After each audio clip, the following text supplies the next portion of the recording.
Hello guys, आपका बहुत बहुत स्वागत है आपके अपने यूट्यूब चैनल आज ही शो 10 में। आपका डिक्टेशन 5 सेकंड बाद शुरू होगा।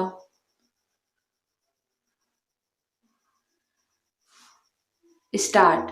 किसान संगठनों की ओर से भारत बंद का गैर जरूरी आयोजन यही बताता है कि किसान नेताओं ने न तो अपने नाकाम चक्का जाम आंदोलन से कोई सबक सीखा और न ही रेल रोको आंदोलन से।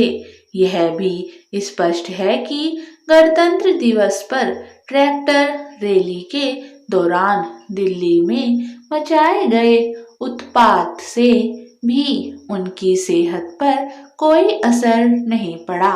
यदि किसान नेता यह समझ रहे हैं कि भारत बंद के नाम पर लोगों को तंग करने से उनके दम तोड़ते आंदोलन में जान आ जाएगी, तो यह उनकी खुशफहमी ही है। अब तो इस आंदोलन की निरर्थकता से आम किसान भी परिचित हो चुके हैं और इसीलिए वे धरना प्रदर्शन में दिलचस्पी नहीं दिखा रहे हैं। कुल मिलाकर कुछ फुर्सती आंदोलनजीवी किस्म के लोग और किसानों की आड़ में अपनी राजनीति चमकाने वाले ही इस आंदोलन को जैसे तैसे घसीट रहे हैं।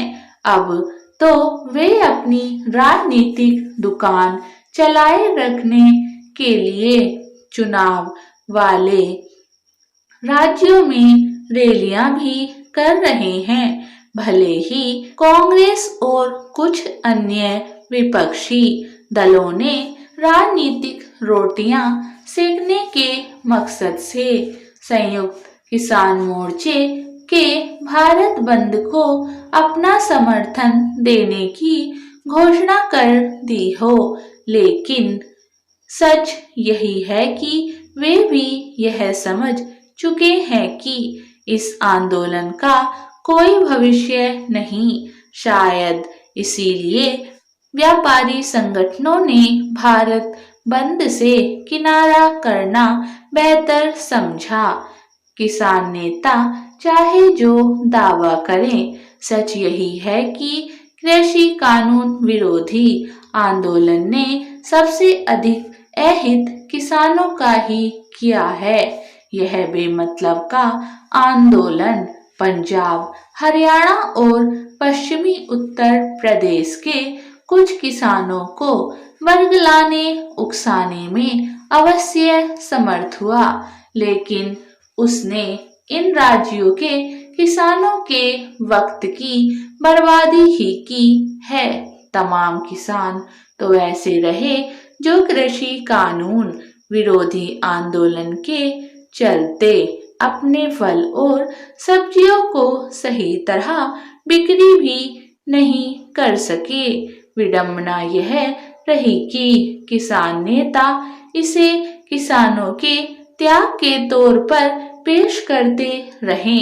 नए कृषि कानूनों में ऐसा कुछ भी नहीं जिसके आधार पर उन्हें किसान विरोधी कहा जा सके।